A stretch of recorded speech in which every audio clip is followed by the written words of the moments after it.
Hi, your King Savior. What does truly sustainable healthcare look like? One of the most important purposes of healthcare is to save lives and protect people's health. In order to achieve this, hospitals strictly manage hygiene, which leads to increased amounts of disposable items such as masks, gloves, and sheets. The use of these items has risen sharply since COVID-19 as stricter hygiene standards were introduced. However, these efforts to maintain hygiene have created a new problem, which is the dilemma between medical hygiene and environmental sustainability. Most medical waste is hard to recycle, and they even release large amounts of chemicals when they are incinerated. This means that healthcare systems designed to save people's lives may ironically be harmful to the environment. But that doesn't mean we can give up on infection control. What we must realize is that disposable aren't the only solution. In recent years, reusable and sterilizable medical devices have been developed, which offers a promising solution that meets hygiene standards while reducing waste.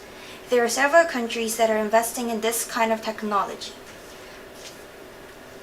For example, some hospitals in the Netherlands have introduced a system that allows surgical tools to be reused several times through sterilization. Through this, the use of disposable products were decreased and medical waste also decreased.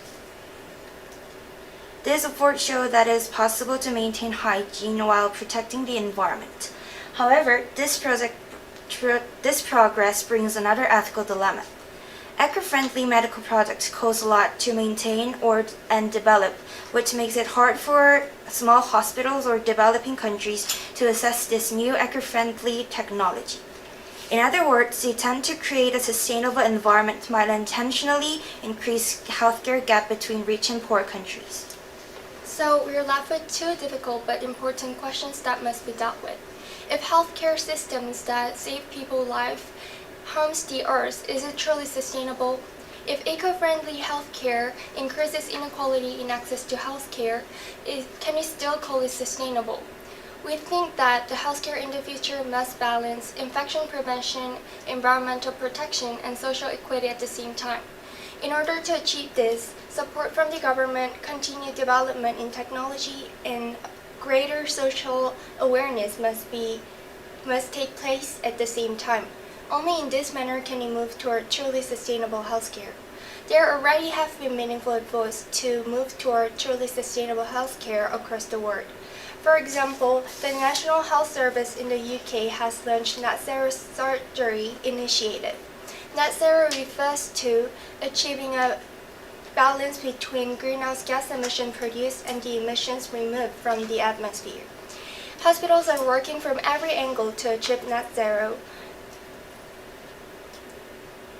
Net zero surgery involves low-emission anesthetics, low-emission medical equipment, high-efficiency sterilization systems, and reusable surgical gowns.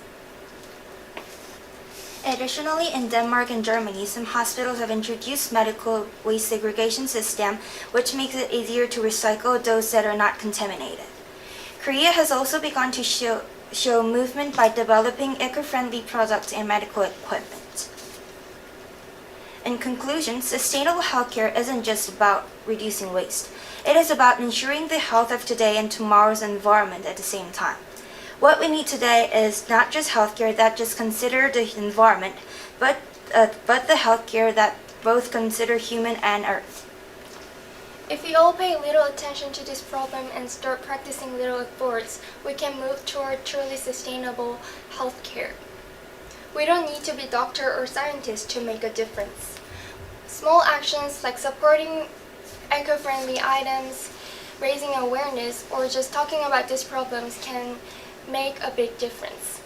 Together, our small efforts can lead to big changes for people and the planet. Thank you for listening.